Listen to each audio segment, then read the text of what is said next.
Buenas tardes, compañeras, compañeros de todas las sedes del programa Formarnos Federal Universitario del año 2019. Bienvenidos al módulo de hoy sobre análisis políticos y de actores. Quisiera comentarles que estamos muy gratificados por los paneles de gestión que se organizaron el jueves pasado. Realmente ha sido un éxito.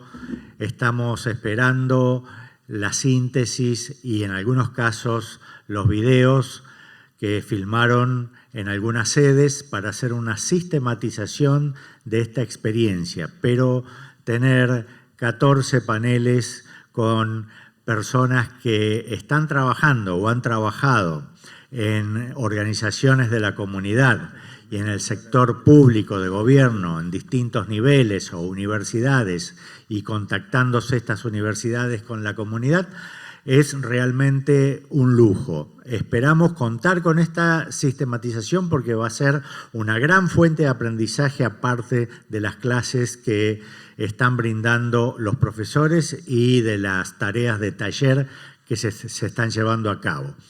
Por supuesto, los invitamos, los instamos a que continúen durante la semana, como lo veníamos haciendo siempre, que allí tenemos los foros de discusión, allí tenemos las consultas sobre los materiales y obviamente sobre los trabajos prácticos también. Hemos tenido también, les quería comentar, muchos pedidos de incorporación al programa Formarnos a esta altura, que ya es un poco tarde y no resultaría productivo.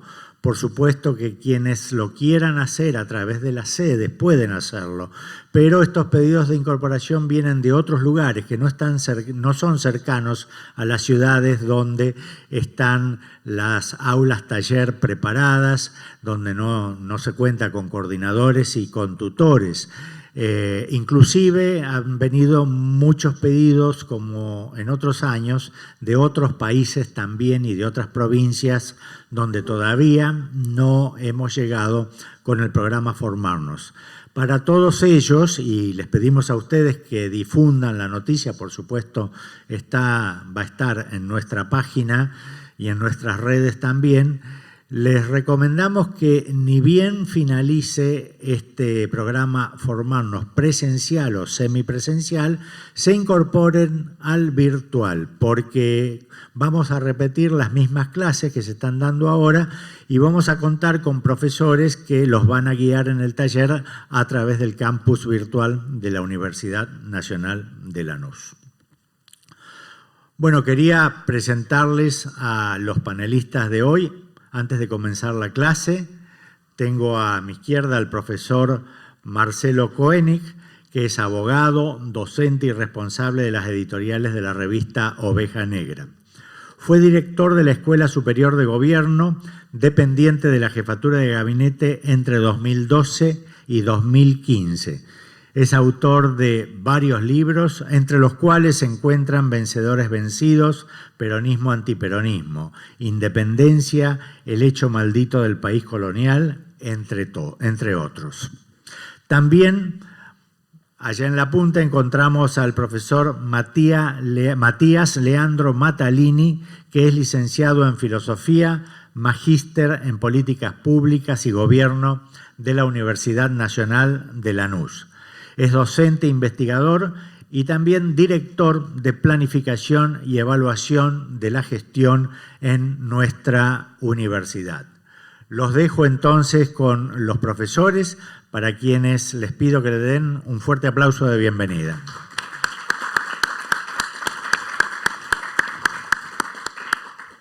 Muchas gracias. Gracias.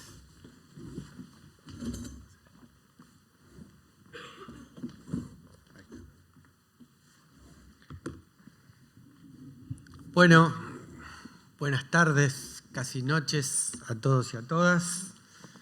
Vamos a hablar sobre el tema de análisis político, pero para hacer un marco de análisis político lo tenemos que encuadrar dentro de lo que entendemos como la formación política. Y lo primero que tenemos que decir para hablar de formación política y de análisis político es pensar qué es la política. en última instancia, la política, siempre hay una disputa de intereses, ¿no? La política es una lucha, la política es una metáfora de la guerra. Decía Clausewitz que la política, que la guerra es la continuidad de la política por otros medios. También podríamos decir al revés, que la política es una disputa y en este sentido tiene algunas reglas iguales que la guerra y algunas reglas que son distintas. Pero lo que hay es siempre enfrentamiento. La concepción más conservadora piensa la política solamente como una especie de diálogo para la obtención de bien común, como si no existieran intereses divergentes, como si no existieran disputas, como si todo se podría arreglar como se puede arreglar las cosas entre hermanos, ¿no? Digamos que tienen un mismo objetivo. Pero lo cierto es que a veces los intereses de uno y los intereses de otro son contrapuestos. Uno puede extremizar este planteo, como lo hace Carl Schmitt, y plantear que la política siempre es una disputa antagónica con el enemigo. Y esto, de alguna manera, como este pensador conservador lo plantea, que estaba a la derecha del nazismo, en una etapa histórica, digamos, implica la negación y la destrucción del otro. Pero también es cierto que existen esas contradicciones que son antagónicas y existen contradicciones que son, como recogen, porque ese pensador tan reaccionario, sin embargo, decía muchas cosas interesantes y Chantal Mouffe y Laclau recogen este principio agónico de la política y lo plantean precisamente como una disputa agónica y no antagónica, es decir, una disputa que no implica la destrucción del otro, y desde ahí se justifica la idea de democracia, porque la democracia misma se justifica a partir de la diversidad de intereses. El liberalismo reduce esa disputa a solamente las diferencias de opinión, pero el pluralismo, que esto es las diferencias de opinión, no agota las diferencias en una sociedad. Hay diferencias de intereses. Para analizar esta guerra, para analizar esta disputa, para analizar cuáles son las contradicciones antagónicas y las agónicas, ¿no? Laclau y Mouffe no cree que haya antagónicas, pero en esto nosotros nos basamos en Mao, que decía que las contradicciones en el seno del pueblo son las contradicciones no antagónicas y las contradicciones con los enemigos del pueblo son las contradicciones realmente antagónicas. Desde un país dependiente y periférico como el nuestro no podemos dejar de ver que hay disputas que no se resuelven solamente en el agonismo, sino que son verdaderamente antagónicas, porque de esas depende la vida o la muerte de nuestro pueblo. Por eso, para analizarlas correctamente, para no intervenir en esa disputa siendo irresponsable en cuanto a las decisiones y tomando y siendo definidos en las opciones por otros, lo que es necesaria es la formación política. La formación política es permitir comprender cuál es la naturaleza de la disputa, en qué terreno se da la disputa, por qué, con qué dinámica. Todas estas cosas hacen a la formación política. Decía Perón, creo que es en Conducción Política, un ejemplo que a mí me encanta, que no es solamente la práctica la que genera formación política, aunque la práctica es clave en la formación política, porque, y vuelvo a Mao, nadie puede conocer tanto de una pera sino comiéndose la pera. Digo, me parece que la práctica es determinante, pero la práctica sola no alcanza. Por eso Perón usa una metáfora muy potente, que es que la mura del mariscal de Sajonia, y el mariscal de Sajonia era nada menos que Napoleón, había estado en todas las batallas, pero no había aprendido nada de la guerra. Por eso lo que se trata es de establecer o de adquirir o de ir incorporando un conocimiento a la medida que se va desarrollando una práctica política, ¿no? Digamos, de alguna manera, la práctica política es la comprensión a partir de la práctica, a partir de la reflexión crítica de la práctica y a partir de la reflexión también sobre una experiencia acumulada en el tiempo. Todas esas cosas son la formación política, pero lo más claro que hay que plantear, y esto tiene que ver con lo teórico y también con lo práctico, es que nunca se da en términos individuales, que la verdadera formación política es siempre colectiva, es un procesamiento colectivo de la experiencia y no individual. ¿Para qué sirve la formación política? Yo acá puse algunas cosas, ¿no? Digamos, para construir una mirada distinta, ¿no? Si todo se mira siempre de la misma manera, nada cambia, ¿no? Hay que desnaturalizar las cosas naturalizadas como formas de anquilosamiento del poder.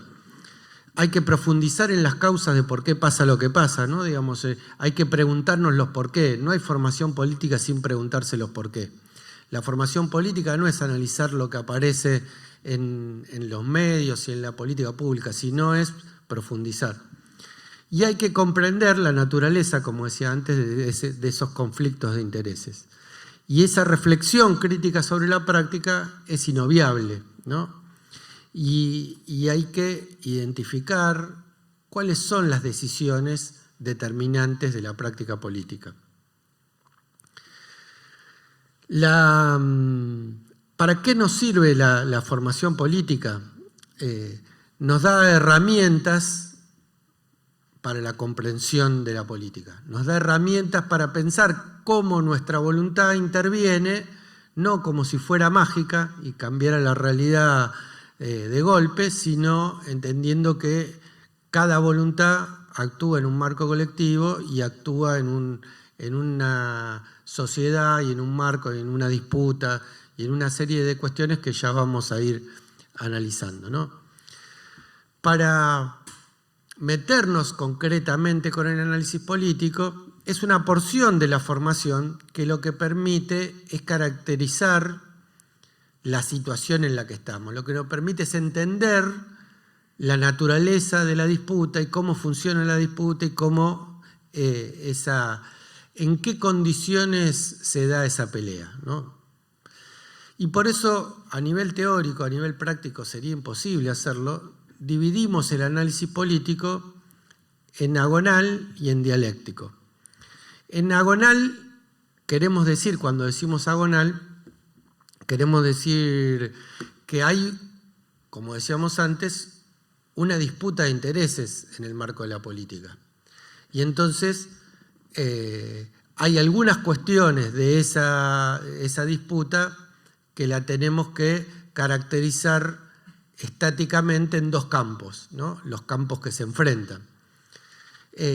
La primera cuestión previa al análisis hexagonal es entender que la selección de la información es central para la formación. Nosotros vivimos en un mundo absolutamente saturado de información, pero no toda la información nos sirve para el análisis político. Y en elegir cuáles son las informaciones centrales y cuáles son las informaciones secundarias, también se da el poder caracterizar las contradicciones principales y las contradicciones secundarias. Para eso nosotros, y esto es la esencia del carácter agonal, tenemos que medir la correlación de fuerza, ¿no? Si pensamos la política en una disputa, la tenemos que medir en cuántas fuerzas tienen los mismos, cada uno de los elementos que entran en disputa. Para medir estos elementos necesitamos cruzarlo necesariamente por una estructura temporal. Es decir, ¿en qué tiempo medimos nosotros esa correlación de fuerza? Porque si no, pareciera que esa correlación de fuerza es anquilosada y eterna, y siempre esa correlación de fuerza, como de toda interacción de fuerzas, es dinámica, ¿no? Por eso, para caracterizar ese análisis agonal de la política, lo planteamos en tres periodos distintos, de tres pedacitos de tiempo, por llamarlo de alguna manera, ¿no? Digamos, la porción más larga de tiempo, al que llamamos ciclo o proceso histórico, que abarca un lapso grande de tiempo en donde se van dando la estructuración de la sociedad. Si nosotros tuviéramos que poner un ejemplo concreto para que se entienda, el proceso histórico que estamos viviendo de última arranca con el fin de la dictadura. Y todos esos largos 30 y pico de años que hay entre 1983 y ahora son parte de ese mismo periodo histórico, de ese mismo proceso histórico en el cual se dan, sin embargo, diversas etapas, ¿no? Uno podría caracterizar que los gobiernos populares de Néstor y Cristina fueron adentro de ese largo ciclo histórico una etapa, porque hay una continuidad en ese periodo y unas características que son comunes en todo ese periodo, más allá de que adentro de ese periodo, y acá vamos a una categoría más corta todavía de comprensión del tiempo, ha habido distintas coyunturas. Las coyunturas están caracterizadas por algún acontecimiento, ya vamos a explicar a qué llamamos acontecimiento, que cambia relaciones de fuerza, que las modifica, que las pone... Digo, por ejemplo, no es la misma coyuntura que se da al principio del 2007 o a fines de 2007 cuando se ganan las elecciones, que es la que se da a partir del conflicto de la 125, o el conflicto del campo, o la rebelión de las patronales Ojera, como quieran llamarlo, que cambia ese hecho político, la coyuntura política de la Argentina. Es decir, esos tres momentos son necesarios para caracterizar esto que analizamos como la correlación de fuerzas. ¿Cuáles son los elementos necesarios para cualquier análisis agonal? Uno es caracterizar los acontecimientos. ¿A qué llamamos acontecimientos? Llamamos acontecimiento a hechos que tienen una significación política. No todo hecho es un acontecimiento. Es decir, si alguien va por la calle y lo matan, es un hecho. Si el que va por la calle y lo matan es el presidente de la Nación, es sin duda un acontecimiento. Es un hecho que tiene consecuencias políticas, a partir del cual se abren múltiples cuestiones nuevas que aparecen. ¿Qué es un escenario? El segundo elemento para caracterizar en este análisis político agonal es el escenario, ¿no? Nosotros desarrollamos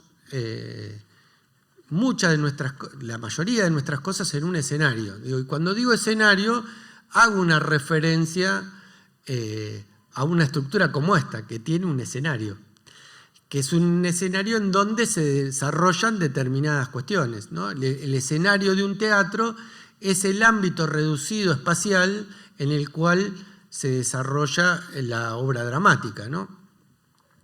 De hecho, cuando se habla de una guerra, se habla de escenarios de la lucha, o incluso se habla de teatro de operaciones de la guerra. Digo, claramente el escenario es la circunstancia histórico-política en la que se desarrolla, y ese escenario tendrá también distintos niveles de comprensión. Después, también en una alusión a una obra dramática, podemos hablar de actores. ¿Quiénes son los actores? Los actores son aquellas personas o grupos sociales o sectores o clases que tienen alguna implicancia política. No todo individuo es un actor político per se, pero un individuo puede transformarse en un actor político. Uno puede decir, qué sé yo, Florencia Kirchner es un individuo de la sociedad argentina. Cristina Kirchner, además de ser un individuo de la sociedad argentina, es un actor político indiscutible de la Argentina. Entre esos actores, que son los que protagonizan el drama de la política, en disputas, en antagonismos, existen relaciones de fuerza. En realidad, el poder, a partir de Foucault y a partir de muchos otros pensadores, lo podemos pensar en realidad como eso, como una relación. Esa relación tiene microfísica, pero también tiene carácter estructural. Es decir, uno puede medir, de acuerdo a los tamaños del escenario, múltiples de esas relaciones de poder, relaciones de fuerza entre los actores que se modifican a partir de los acontecimientos. Todo esto se da en un proceso al que llamamos articulación, ¿no? Que nos permite entender precisamente la dinámica de esta correlación de fuerza. La correlación de fuerza nunca es idéntica a sí misma porque los actores operan, porque se generan acontecimientos que modifican esa relación de fuerza. Como decíamos, acontecimiento no es lo mismo que hecho, porque en realidad es un hecho que crea sentido, que crea condiciones, que incluso hasta puede marcar un escenario.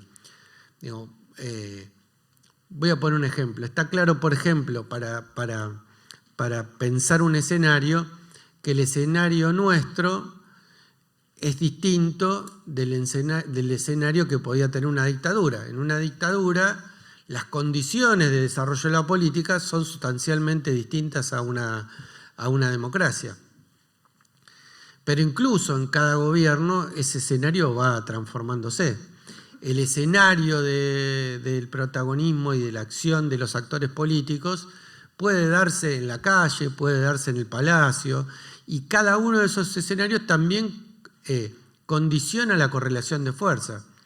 Seguramente un gobierno reaccionario tendrá menos poder en la calle que lo que puede tener un gobierno popular, porque el escenario condiciona también la dinámica. En la cancha que uno juega también condiciona cómo juega, ¿no? Si me permiten la metáfora futbolera. Después definimos escenario como decíamos, como el espacio en donde circulan los actores y la trama de los acontecimientos, ¿no? Digamos, es el lugar en donde se desarrolla la disputa, que es el sentido último y profundo de la política. Los actores, como dijimos, son aquellos que tienen un significado social, que pueden ser individuos, sectores sociales, clases sociales, hasta incluso instituciones que juegan un rol en la política y que son parte de esa disputa. Y la relación de fuerza, dijimos, es la fotografía de la interacción, ¿no? Esa relación de fuerza es cómo se dispone el escenario, quién lo ocupa, quién ocupa el centro, quién ocupa la periferia, cómo se construye esas relaciones, que a veces tienen comprensión cualitativa y a veces en ciertos momentos tienen hasta comprensión cuantitativa. Qué sé yo, una elección nos da una medida de cómo está ocupado el escenario, ¿no? Por lo menos de la medida de la disputa seguro entre los partidos políticos. Y la articulación, como decíamos antes, es el vínculo entre la estructura social, la estructura económica, las disputas culturales, sociales, políticas que tienen los actores. Con esto son los elementos muy básicos que podemos entender para entender esa disputa. Ahora, esa disputa no es una fotografía. Esa disputa es dinámica. Esa disputa hay que comprenderla en el devenir del tiempo, porque las relaciones se van modificando. Y entonces si uno solamente califica los escenarios, le pierde la parte dinámica al análisis político. Y a esto es lo que llamamos análisis dialéctico de la política, ¿no? Lo vamos, también acá hay una arbitrariedad teórica de plantearlo como 4 momentos, cuando en realidad es menos distinguible en la realidad. Pero esos 4 momentos los vamos a llamar la realidad política, la disputa de intereses, las decisiones políticas y los hechos políticos. ¿A qué llamamos la realidad política? A esto que veníamos hablando del análisis agonal, ¿no? Esa fotografía que nos da el análisis agonal con los actores, el escenario, los acontecimientos, es sin duda lo que entendemos como la realidad política, ¿no?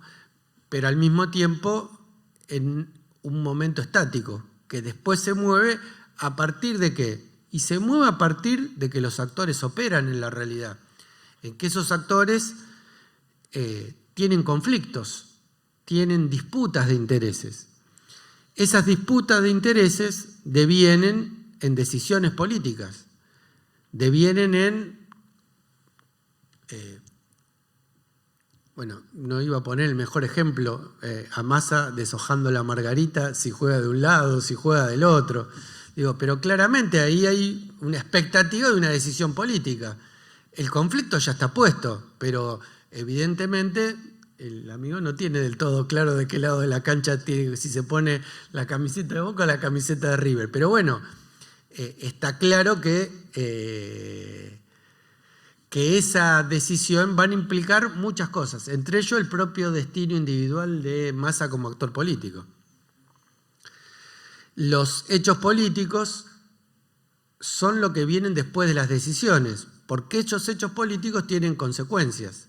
Después de una decisión política, para poner nuevamente en la coyuntura el ejemplo, después de la decisión política de Cristina de poner a Alberto Fernández como encabezando la fórmula, viene un hecho político, que es que Alberto Fernández va a ser quien establezca como candidato a presidente puente de diálogo con distintos actores.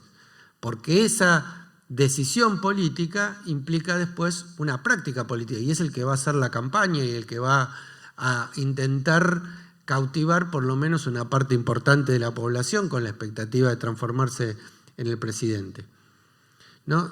Lo estoy poniendo quizás demasiado en términos individuales, pero esto lo podemos poner claramente en términos colectivos, ¿no? Una organización social o política también decide en el plano electoral o en cualquier plano, interviene en conflictos, toma decisiones y después le pone el pecho a esas decisiones, ¿no? Digamos, después esas decisiones se transforman en actos y esos actos tienen consecuencias. Y esos actos que tienen consecuencias crean una nueva realidad. Porque cuando una organización o un actor político, y acá cuando hablo de actor político no hablo de individuos, cuando hablo de un actor político, toma decisiones, hace hecho, construye una nueva realidad. Produce acontecimientos y construye una nueva realidad, que es la base de acción para nuevas disputas, para nuevas decisiones, para nuevos hechos políticos y para la conformación de una nueva realidad. Este circuito funciona permanentemente y la realidad es cambiante a partir de esa cuestión. Voy a poner un ejemplo para que se entienda bien y no basado en lo individual. Tomemos el primer momento, el momento de la realidad. Nosotros, en plena etapa de la dictadura militar en la Argentina, teníamos una ley, 22.000 y pico, que planteaba las reglas de la radiodifusión en la Argentina. Las reglas estaban planteadas por esa dictadura. Tenía de hecho la ley, que en realidad es un decreto ley, las firmas de Videla y de Martínez de Oz, que era el presidente de facto de aquel momento y el ministro de Economía. Esas reglas tendían a la concentración del mercado de la comunicación audiovisual, pero además establecían ciertos límites, que era que no se podía abarcar más que de un segmento del mercado, es decir, los diarios no podían ser dueños de canales de televisión. A su vez la condicionaba con sus propios determinantes, ¿no? A partir del hecho de fuerza que implica el golpe militar del 76 y a partir del genocidio que se produce a partir de ese golpe de Estado, lo que generaba era la limitación en el desarrollo de la comunicación, expresamente conteniendo normas o cláusulas de censura, ¿no? Todo aquello que atentaba contra la seguridad nacional debía ser limitado, y lo dice expresamente aquella ley. A partir de la influencia sobre todo de la presión de los monopolios, ya en democracia, sobre todo lo de la comunicación gráfica, en la etapa del menemismo se hace una nueva ley. El ejecutivo de aquel entonces, Carlos Menem, decide hacer una nueva ley que en realidad es una modificatoria de la ley vieja, que autoriza que la construcción de monopolios que abarquen no solamente un área de la comunicación específica, sino que puedan ser dueños también de los canales de televisión. Hay un debate, una promulgación, y hay una nueva ley que permite aún más la cuestión de la concentración. Esa nueva ley en realidad no es una ley, es un decreto que modifica eso, digamos, y es la base, ese decreto y la situación de la ley promulgada en la dictadura militar, el decreto de ley promulgado en la dictadura militar, es la base para la discusión de los actores de la comunicación que plantean que tiene que haber unas reglas más democráticas de la comunicación. Y entonces presentan proyectos de ley, hay un montón de disputas y se ponen de acuerdo, muchos actores políticos de la comunicación se ponen de acuerdo en hacer una coalición por una radiodifusión democrática y establecer 21 puntos como centrales para una ley democrática de comunicación. Esa decisión política se ejecuta después a través de hechos políticos, que es la ampliación y el debate propuesto por ese espacio plural que era la coalición. Esto se produce todavía sin consecuencias porque la dimensión de los actores políticos impedían todavía juntar la espalda necesaria para generar una nueva ley. ¿En qué marco se da la nueva ley, la ley de servicios audiovisuales conocida como la ley de medios?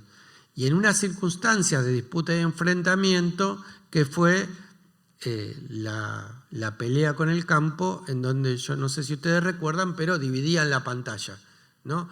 De un lado estaba la presidenta elegida por el 54% de los argentinos y del otro lado las agrupaciones gremiales del campo o las agrupaciones mediales de los dueños del campo en realidad. Este enfrentamiento hace repensar, digamos, ¿quién decide cómo se divide la pantalla? Y genera las condiciones para que en la comprensión de la importancia de esa mirada democrática de los medios de comunicación se tomara la decisión de elevar al Parlamento, primero convocar a especialistas de la comunicación de los mejores de la Argentina, como entre ellos el doctor Damián Loretti, para redactar una ley para enviarla al Parlamento. Y sin duda que esta es una de las leyes más discutidas de toda la historia de la Argentina, porque además de discutirse en el Parlamento, se hizo en foros en todas las universidades de todo el país una discusión y se hicieron un montón de modificaciones a el proyecto original que había hecho ese equipo de comunicadores. Y después de eso volvió al Parlamento y tuvo más discusiones, y esas discusiones también modificaron artículos de esa ley, hasta que finalmente, y con una mayoría que superaba al oficialismo, fue aprobada la ley 26.000 y pico, que es la llamada ley de medios. Después de esto viene la acción del otro lado, porque la acción no es solamente de un lado. Si decimos que la política es disputa de intereses, vino la acción de aquellos cuyos intereses, la minoría de privilegio cuyos intereses afectaba la ley de medios. Y sobre todo se trataba de parar el artículo 161, que era el artículo que hablaba de la desmonopolización. Es ahí en donde, por el sistema difuso de control constitucional que existe en la Argentina, cualquier juez de cualquier parte de la Argentina pudo frenar esa ley democrática de medios de la Argentina. Y esto generó nuevas condiciones para que después de cambiado el gobierno, mediante apenas un decreto, se dejara sin vigencia no solamente el aspecto de desmonopolización que tenía esa ley, sino incluso el ente que la aplicaba, que había generado ese contexto de ley, ¿no? Digo, ven cómo el círculo va dando vueltas, ¿no? Digo, en cada etapa se va modificando a partir de la acción de los actores, a partir de la disputa, a partir de las decisiones políticas y a partir de los hechos políticos, ¿no?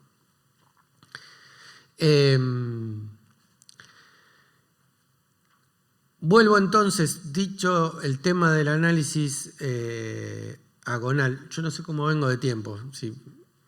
Bien, 10 minutos más. Bueno, vamos a apurar un poquito el ritmo.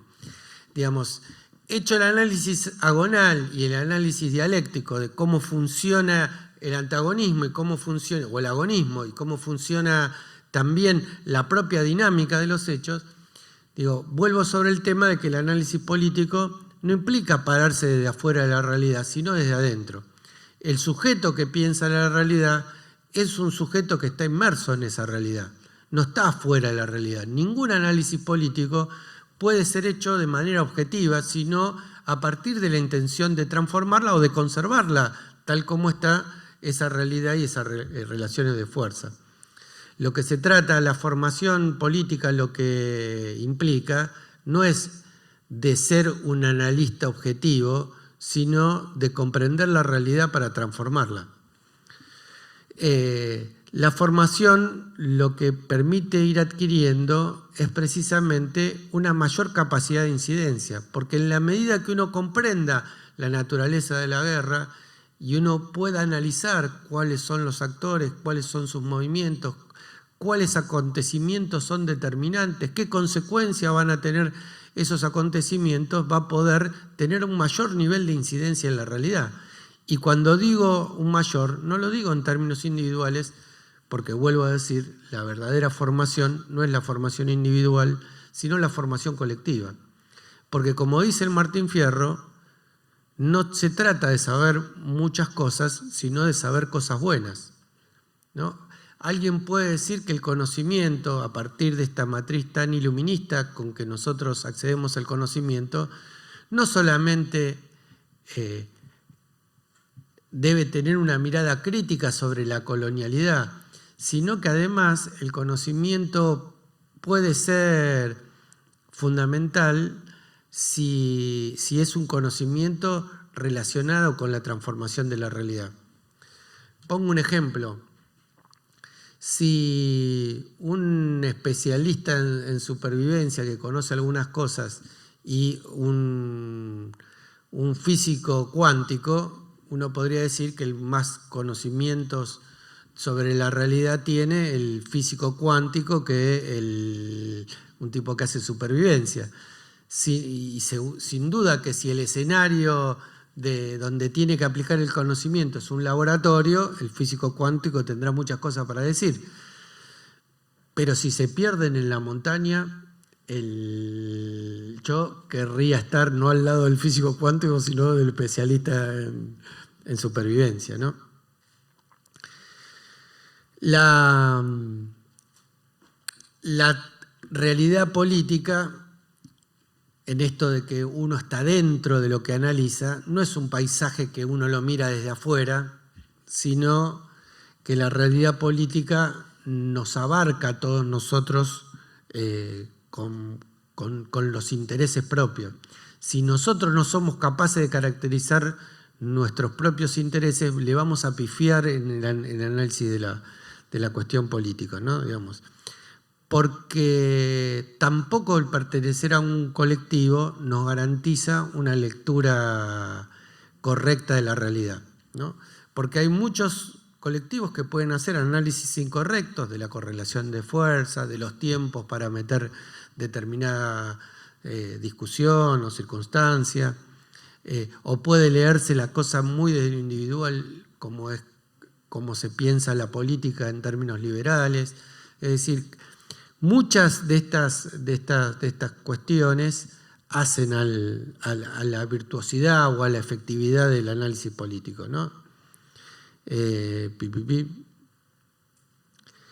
análisis político lo que nos permite es superar la lógica dicotómica, ¿no? De los buenos contra los malos, y que esa cosa muy de dibujito animado que el bien se impone siempre, y uno sabe cuando ve una película de Disney que siempre van a ganar los buenos.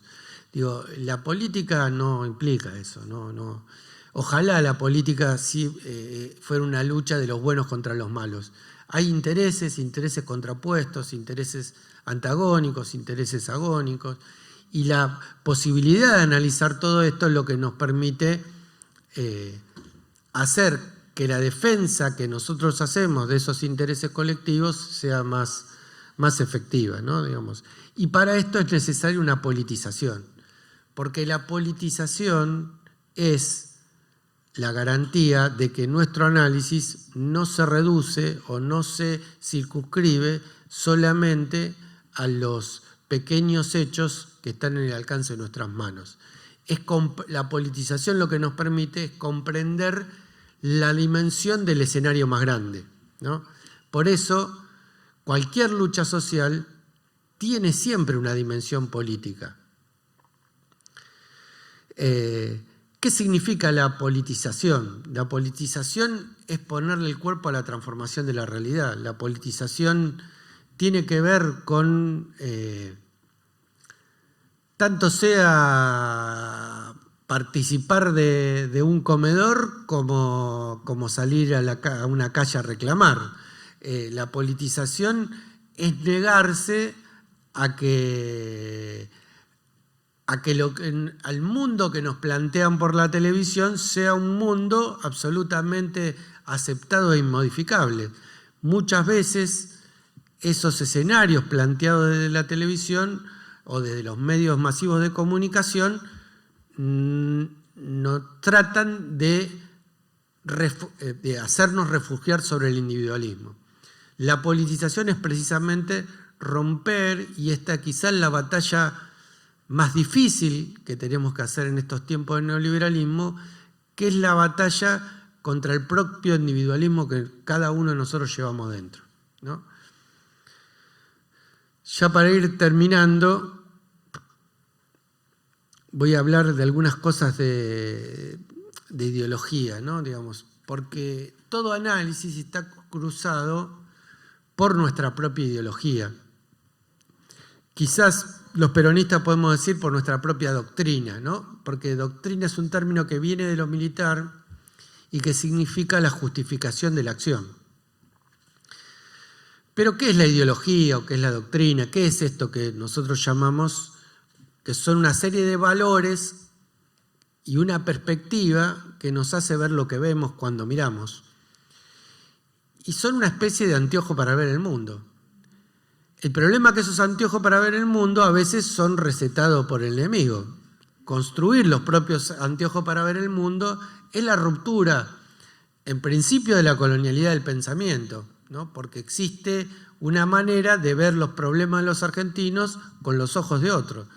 Y gran parte de la formación académica, la formación que se da en las universidades, en donde de hecho en la Argentina se tocan muchísimos más autores extranjeros que autores nacionales, se toca muchísimo más ese pensamiento de matriz europea, porque nuestra matriz de pensamiento es una matriz absolutamente eurocéntrica, en donde lo europeo es siempre, o lo noratlántico, es siempre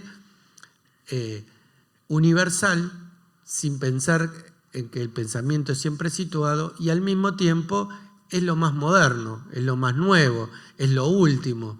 Y desde esos dos lugares lo que nos hacen es evitan que nosotros procesemos nuestra propia experiencia.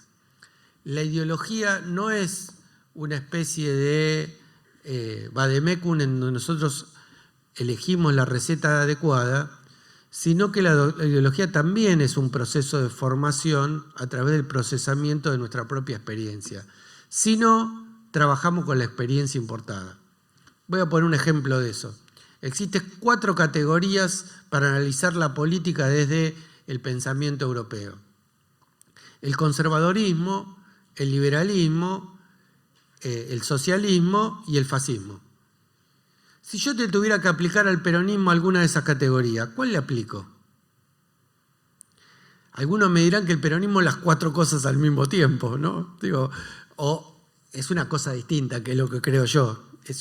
Si nosotros queremos adaptar ese cuerpo vivo que es el peronismo al traje que nos presentan los europeos, no lo vamos a poder hacer.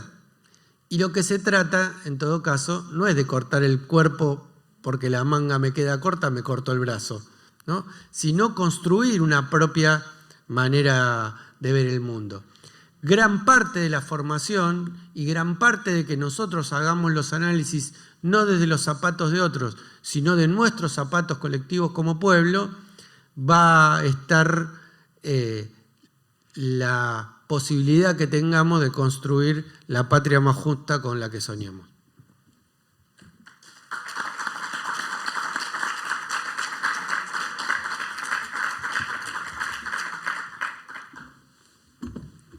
Dale. ¿Querés ahí o querés acá? No, tengo más. Dale.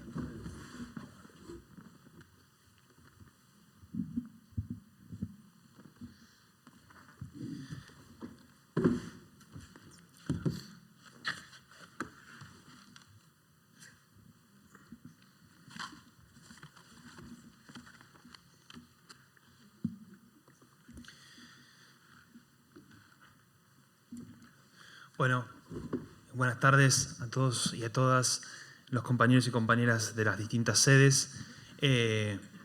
Un gustazo compartir este panel con Marcelo y también compartirles algo que va en la misma dirección, en la misma sintonía que lo que propone Marcelo, pero quizás un poquito más aplicado específicamente al campo de la planificación de las políticas públicas y al campo de la planificación de los proyectos, que es algo que el formarnos tiene como una de las banderas de formación, desde el punto de vista de que ustedes son dirigentes comunitarios, sociales, políticos, o se están formando para eso, o están en algún puesto, en algún cargo, en algún espacio donde evidentemente estamos tratando de generar caminos alternativos, proyectos, programas y demás. Entonces, la intención concreta y más sintética de mi parte es poder aplicar el análisis de actores, o al menos algunas herramientas posibilitadoras de ese análisis de actores, a ese campo de formulación, podríamos decir, de la política pública, formulación de programas, de proyectos que se dan en esa sintonía.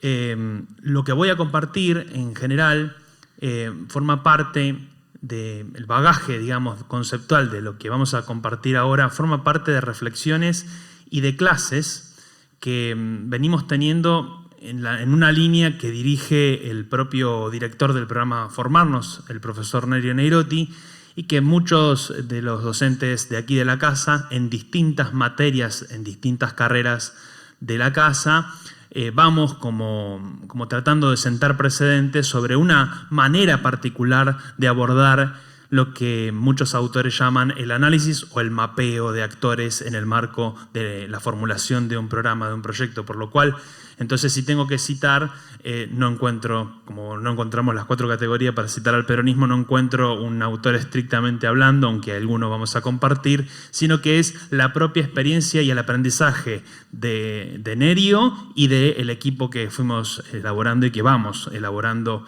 este tipo de caminos de análisis. Entonces, los actores en los procesos de planificación de políticas públicas.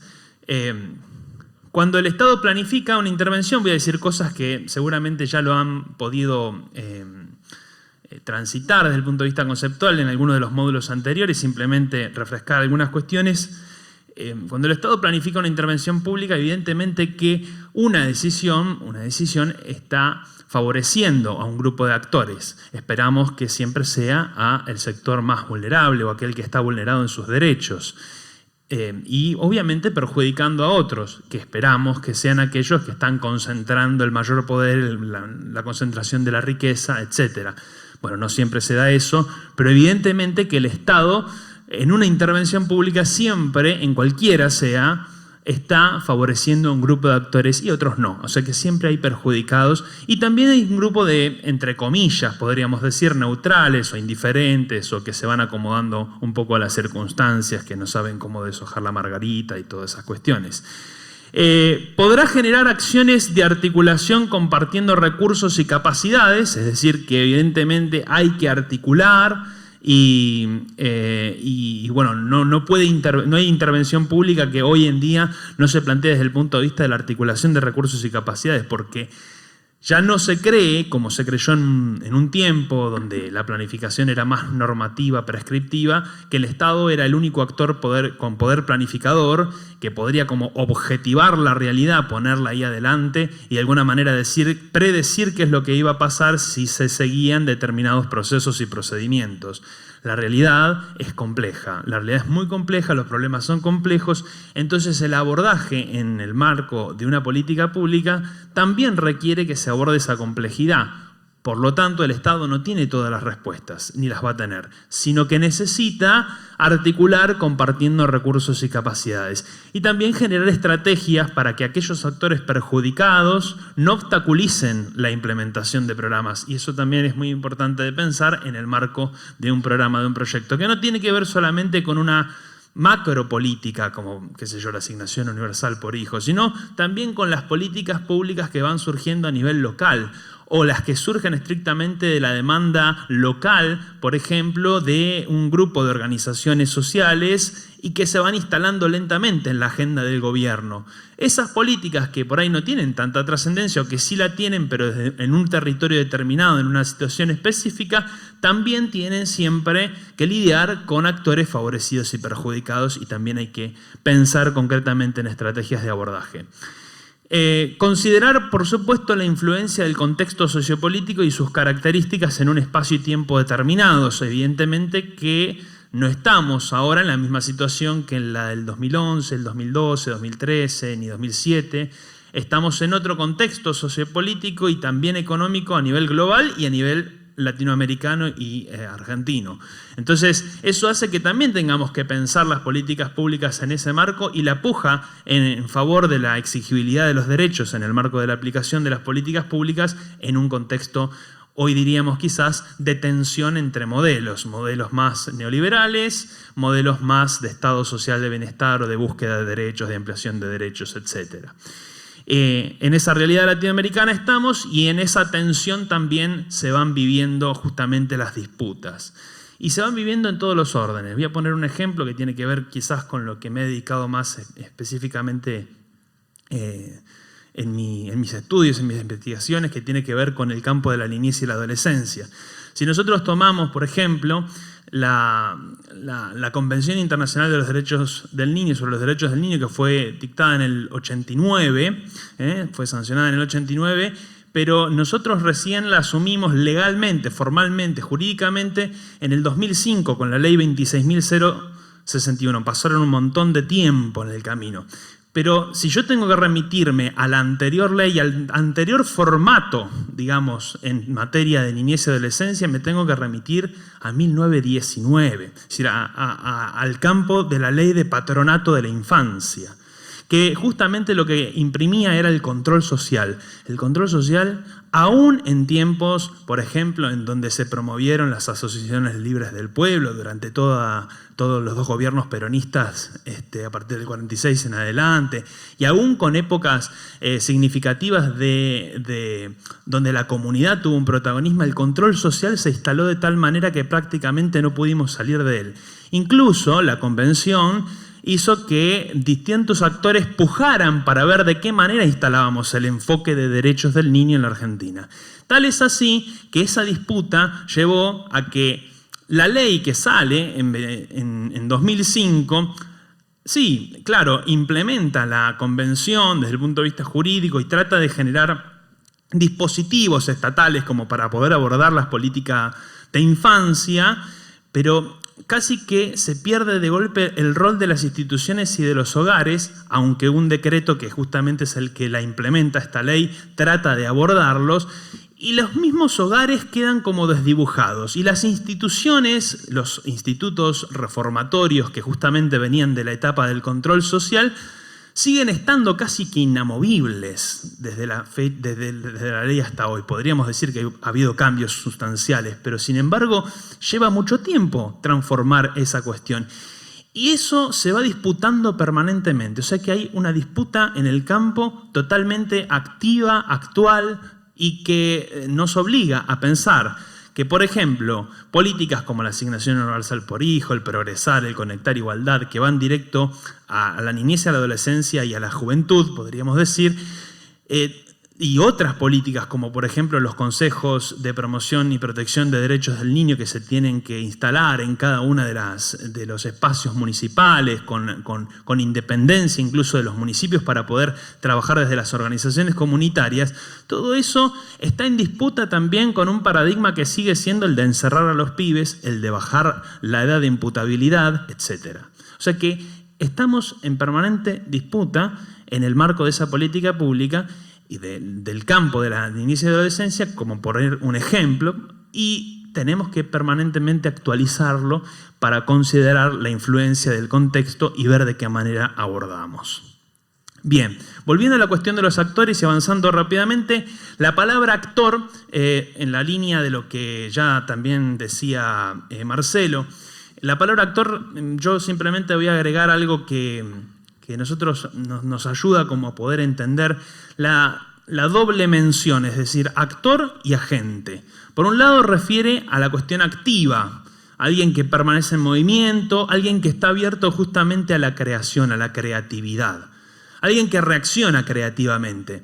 Pero también el actor es alguien que recibe, es decir, es un agente, alguien que tiene más bien una capacidad receptiva muy instalada y que más que activar, crear algo nuevo o a innovar, está llamado también a reproducir lo que pasa, ¿no? Es decir, entonces hay actores y todos los actores tienden o bien por momentos a ser más creativos y a pujar, también de acuerdo a las posibilidades, a las capacidades que tengan, a los recursos que tengan, o bien a reproducir ciertas cuestiones. Podemos seguir en la colonialidad y pensar que el conocimiento, como decía recién Marcelo, lo heredamos de Europa y ese es el conocimiento universal, entonces reproducimos una lógica en esa línea.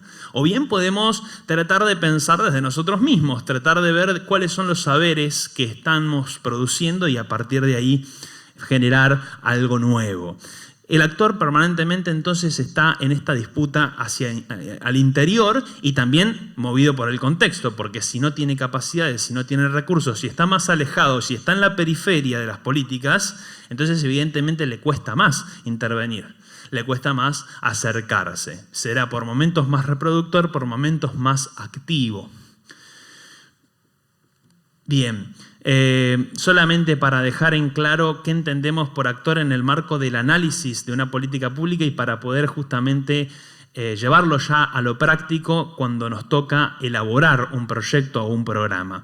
Acá esta definición que plantea Acuña: entendemos por actor a todo sujeto individual o colectivo cuya identidad le permite reconocerse como colectividad o como parte de ella y con capacidad de acción estratégica, esto es, con capacidad de identificar, definir sus intereses y traducirlos en objetivos, diseñar un curso de acción, una estrategia, para alcanzarlos y una relativa autonomía, es decir, recursos y capacidades propias para implementar ese curso de acción. Por lo tanto, ahí está. No se trata de considerar, por ejemplo, si tenemos que armar un proyecto desde el punto de vista barrial o municipal, o tenemos que armar un proyecto a nivel universitario de intervención concreta en un campo, por ejemplo, el de la niñez y la adolescencia, tenemos que ver cuáles son los actores que están ahí pujando, cuáles son los actores que también podrían estar sumándose a lo que nosotros estamos por proponer o a la manera en la cual entendemos los problemas. O también aprender de esos actores para ver de qué manera interpretan y definen los problemas, que quizás nosotros tenemos unos lentes con los cuales no podemos observar ciertos límites tenemos, ¿no?, al respecto. Por lo cual entonces es importante identificar esos actores, pero entendiendo esta definición de actor, porque si no vamos a incluir también al vecino que está caminando, y no. Es decir, el actor es alguien que justamente tiene capacidad estratégica, no es que el vecino no esté incluido, es justamente en un análisis amplio, pero se trata de pensar estratégicamente en términos políticos. Bien, ya yendo a la cuestión de los aspectos metodológicos, y vamos como cerrando también, la intención es poder ver cómo analizar, cómo hacer un análisis de actores en el marco de un programa, de un proyecto. Ustedes han trabajado con el análisis de problemas y en consonancia con eso, justamente, en relación al análisis de problemas se plantea a la par el análisis de actores. Es preciso ver entonces sus intereses y valores, es decir, su marco ideológico, básicamente, su modo de definir la problemática. Esto es, la representación que tienen de la problemática.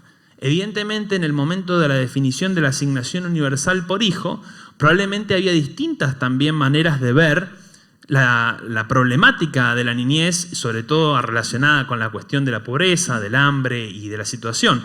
No lo iba a definir de la misma manera la Central de Trabajadores Argentinos, la CTA, que quizás algún tipo de empresa más bien macro de alimentos. Es decir, son formas distintas de poder entender la manera en la cual tiene que intervenirse, pero a lo mejor estaban también necesitando justamente establecer algún tipo de definición de problemas que aborde la problemática. Es decir, hay múltiples actores que ven la problemática de maneras distintas y también la definen de manera distinta.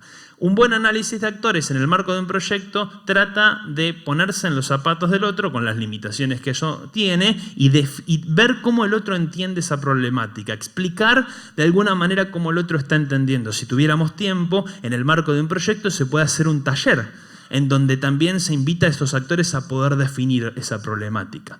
Sus recursos y capacidades, ya lo dijimos, como algo necesario para ver también en qué articulamos o también qué nos pueden poner como barrera. Su comportamiento frente a un determinado problema, es decir, su posición frente a la política, que podría ser la intervención, y las disputas o posibles acuerdos que pueda haber. Y también es preciso como tener... Siempre son limitadas estas cuestiones de herramientas, pero nos ayudan como para poder aplicarlo en un contexto determinado. También pueden agruparse estos actores bajo algún tipo de clasificación que siempre, acabo de decir de vuelta, es limitada, pero que nos permite de alguna manera ponerle nombre. Es decir, actores estatales, del mundo privado de la producción, de la sociedad civil y de la comunidad organizada, y de los medios de comunicación ya casi como un tipo de actor que predomina como, es decir, podríamos incluir los medios de comunicación dentro de la sociedad civil, pero la realidad es que tienen como un peso propio, entonces es interesante nombrarlos con nombre y apellido. Una clasificación posible no es determinística, ni exclusiva ni excluyente. Y en esta línea entonces lo que acabo de decir, nosotros planteamos justamente una matriz de análisis, que vuelvo a decir, no es ni exclusiva ni excluyente, pero que permite que en la elaboración de un programa la política esté presente, la dimensión política de las políticas públicas, diría Vilas, esté presente en el momento de la elaboración de un programa. Definición de actores, cuáles son sus valores e intereses, cuál es su representación, explicación de la realidad, cuál es el capital, es decir, cuáles son los recursos, cuáles son las capacidades que tiene. ya sean económicas, culturales, simbólicas, sociales. ¿Cuál es el posicionamiento de esos actores frente al problema? ¿Y cuáles son las alianzas que se pueden tejer en ese marco? Ahora, si yo les digo que ustedes están definiendo un problema, que hacen un análisis de actores, que luego pasan a evaluar alternativas y luego una matriz de planificación de ese programa, bueno, no quiere decir que el análisis de actores se haya acabado. Porque el análisis de actores va a tener que estar presente en la implementación de ese programa, en toda la gestión, y va a modificarse, porque los actores cambian, los contextos cambian, las circunstancias cambian. Entonces tenemos que tener la capacidad colectiva y estratégica de poder actualizar este análisis de actores y estar a la altura de las circunstancias para la toma de decisiones permanente durante la implementación de la política pública. Por eso el instrumento tiene sus limitaciones, pero sí permite fijar.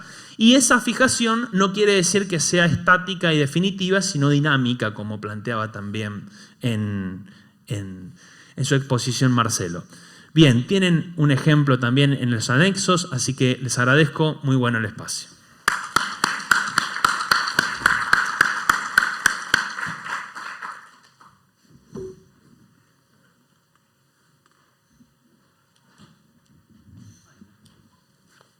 ¿Cumplimos el horario? Muy lindo, muy bien. Gracias. Súper bien con el horario, todo.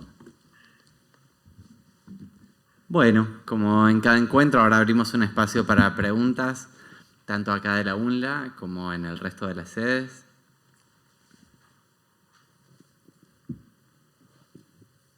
Bueno, cuando se refería a los actores políticos, quienes tomaban las decisiones, bueno, esa sería mi pregunta, digamos. Realmente, de los actores políticos, ¿quiénes son los verdaderos poderes que toman las decisiones? Noto, por ejemplo, con el ejemplo de Massa, de que él no es el que toma la decisión de qué va a hacer. Muchas gracias.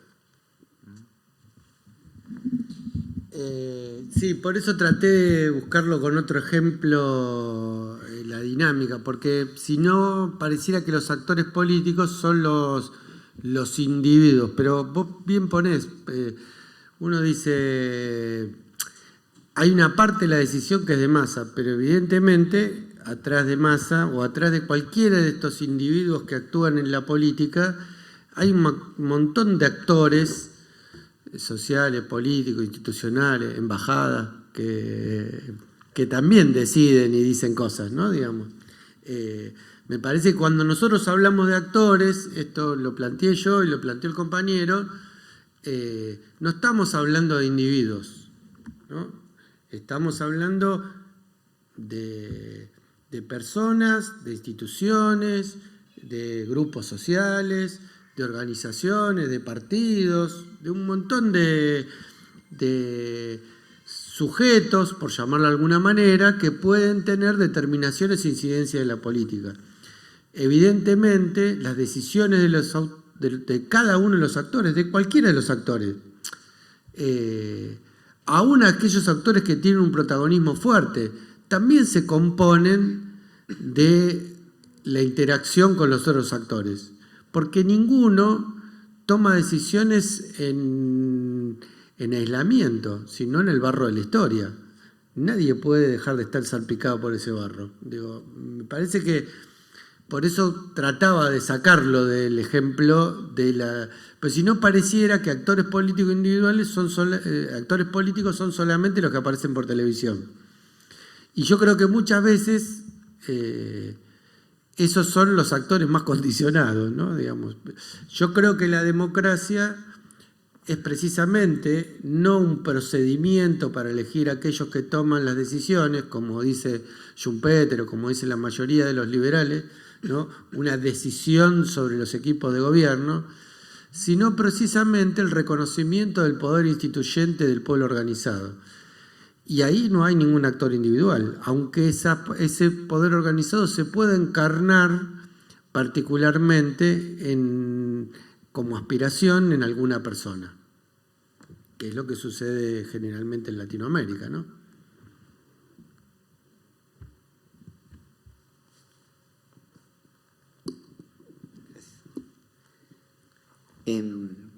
Mi pregunta va para el lado de ¿Siempre se tiene que pensar la política como un conflicto, como una guerra, como una lucha de intereses? ¿O se puede hacer un análisis, digamos, de intereses que concuerdan en algún punto? O sea, ¿se puede pensar el análisis, digamos, en vez del conflicto de interés, sino como más bien como qué posibilidad hay de que haya un punto de acuerdo? Uno la puede definir como quiere, ¿no? Digamos, alguien puede entender que la política es ponerse de acuerdo. Y entonces uno puede entender que la política no hay disputa de intereses y que es nada más que cuestión de diálogo. Pero cuando uno ve generalmente los impulsores de la lógica del diálogo, cuando alguien dice una cosa distinta que ellos, apelan a la dialéctica de los escudos y los achatadores de ideología, como lo llamaba Mafalda. Con lo cual a mí me hace pensar que si tienen que recurrir a esas cosas es porque el diálogo no permite que nos pongamos de acuerdo aquellos que queremos la justicia social y aquellos que quieren la concentración de la riqueza, porque son antagónicas. Porque no se puede hacer concentración de la riqueza y reparto de la riqueza al mismo tiempo. Porque no puede haber tipos que tengan fortunas obscenas, como sucede como los más ricos del mundo, y gente que no pueda alcanzar a fin de mes o pagar la comida de sus hijos dignamente en sus casas. Yo creo que la distribución de la riqueza es siempre una disputa. Y la política es también cómo se reparte el excedente en una sociedad. Y entonces, si yo el excedente lo concentro en unas manos, lo concentro en la mayoría, y voy a estar afectando intereses. Perón decía que no se puede hacer la tortilla sin romper huevos, y yo creo que la política es así. La otra cuestión es una idealización de la política. Es una idealización, pues yo puedo entender, digamos, que alguien que es el dueño material de la Argentina, puede hablar de diálogo y al final es un monólogo. Pero también puedo entender que hay determinados sectores que analizan la política de una manera ingenua. Yo creo que es ingenua, porque lo que plantean es como si pudiese haber un punto de acuerdo. Y de alguna manera se trató de instalar eso con la idea de la grieta nos divide, ¿no? Esta idea de la grieta, que la grieta divide. Yo he visto un meme que no lo puedo reproducir acá, pero que decía, gracias a Dios existe la grieta, porque si no, yo no quiero ser como esta gente, falta de sensibilidad social y otras cosas. Decía otras maneras, se refería a la gente que hoy nos gobierna. Yo creo que hay claramente una disputa de sentido sobre la sociedad y que no es lo mismo aquellos que quieren una sociedad para pocos, para concentrar la riqueza en un puñado, de aquellos que quieren una sociedad con todos adentro. Digo, me parece que ahí hay disputas que son antagónicas.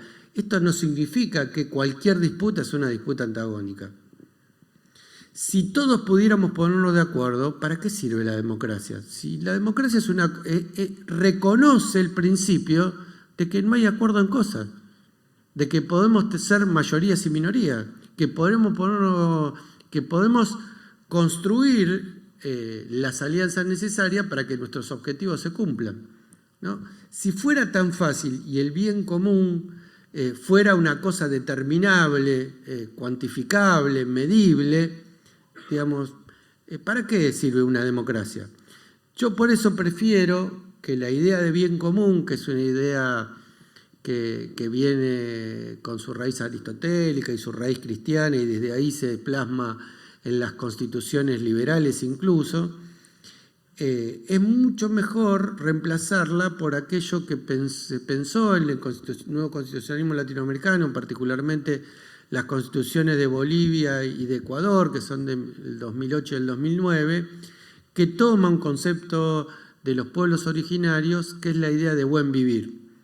Porque el bien común, que es ampliamente indeterminable, como decía antes, de acuerdo a quién lo determina, lo que puede hacer es que muchos sean sacrificados en función, o sus intereses sean sacrificados en función de ese bien común. Pero el buen vivir, que también es en parte indeterminable, pero tiene una ventaja, que el bien vivir nunca se puede sacrificar al otro que viva mal para garantizar el bien vivir, que es como una especie de cruzar el bien común con la justicia social. Digo, yo soy de los que cree que el bien vivir de muchos implica el límite a la minoría del privilegio. Cuando yo hablo de disputa de intereses, lo hablo en esos términos, yo no tengo una disputa de intereses con él, aunque tenga matices en la comprensión de cómo son los actores, ¿no? No es que yo tenga una disputa antagónica y terminamos el coso y no nos tenemos que matar. Digo, ahora, yo con aquellos que tienen presa violando todo tipo de norma de jurídica y de Estado de Derecho a Milagro Sala, tengo una diferencia antagónica.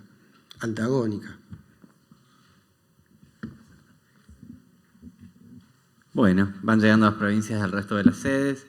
Desde Santiago del Estero les preguntan cuáles serían las mejores maneras de fomentar la participación política y qué rol le cabe al análisis político en esta tarea. Después, desde Río Negro, piden ya que hagamos análisis político y preguntan en torno a cuáles son los actores que hoy se están reacomodando ante un posible cambio de escenario y si existen algunos actores que podrían plantear un cambio de modelo.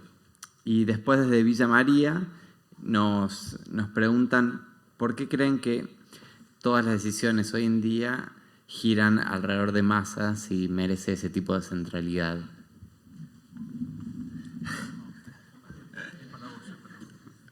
Bueno, vamos por orden, decía Jack. Empecemos con lo de Massa. A mí me parece que Massa es un actor mejor, un actor de reparto en esto, digamos. No, era nada más que un ejemplo que me pareció gracioso. Solamente por eso lo dije. No, a veces esas cosas le levantan el precio, ¿no? Digamos, pero yo creo que no es determinante de la política en la Argentina. Que si uno sigue el análisis matemático, del 40 pasó al 20, del 20 pasó al 10 y esta le toca el 5, digamos, con buena voluntad. Si se quiere presentar solo y no entiende que si uno es de la oposición tiene que construir las condiciones para derrotar al oficialismo. No me parece muy... Después, los actores en este contexto. Hay múltiples actores en este contexto, porque tenemos la tentación de pensar que actores son solamente los que dominan el centro del escenario, y el escenario es completo, esto es con múltiples actores en la escena política. Digo, actores que incluso han redefinido sus propias posiciones, que han jugado... Para poner un ejemplo, ¿no?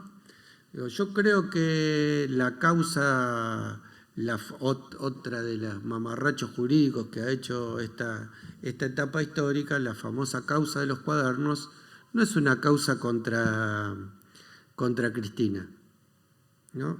No es una causa, eventualmente también la usan los medios para tratar de poner el eje de toda discusión, es decir, las condiciones en las que se tiene que hacer la política, en una especie de dicotomía entre corruptos y honestos, ¿no? El honestismo siempre ha sido una de las variables políticas de la derecha hasta que hacen lo que tienen que hacer, ¿no? Digamos. Y es como eso que dicen, ¿por qué hizo una ruta y no un hospital? Porque mi primo no hace hospitales, ¿no? Digamos. Pero me parece que esa causa particularmente tiene que ver, y esto lo tomo como una decisión política, en la apropiación de determinadas empresas, sobre todo de capital estadounidense, en relación al deterioro y a entrar a quedarse con muchas de las empresas argentinas, ¿no? Muchas de esas empresas que han sido jugadas han perdido por el solo hecho de hacerla sentar en un banquillo acusatorio, porque para otros lados del mundo es impensable que eso sea sin prueba de ningún tipo de fundamento, ¿no? Si a alguien le dicen en la Facultad de Derecho que va a hacer un juicio en base a una fotocopia de una cosa que no están, diría, no, muchacho, así no es. Es como si él viene a mí y me dice, che, me parece que vi un muerto en la puerta. Y entonces yo juzgo con lo que él me dice que vi un muerto en la puerta y lo condeno a Aarón por asesinato. No funciona así el derecho.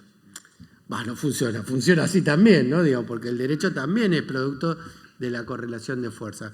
Pero ahí tenés un ejemplo claramente de cómo hay actores que claramente jugaron en el plano de limitar los derechos populares, porque muchas de esas empresas que son dominantes de mercado, que tienen incidencia en la cuestión de la obra pública y muchas otras cosas, jugaron claramente al cambio, ¿no? Digamos, y muchas de esas empresas ahora que ven en riesgo su propio capital empresario a partir de este avance imperialista que se quiere quedar con todo, y hoy están reformulando sus posicionamientos. Y estos posicionamientos son importantes también, aunque no estén en el primer plano, a la hora de pensar la política.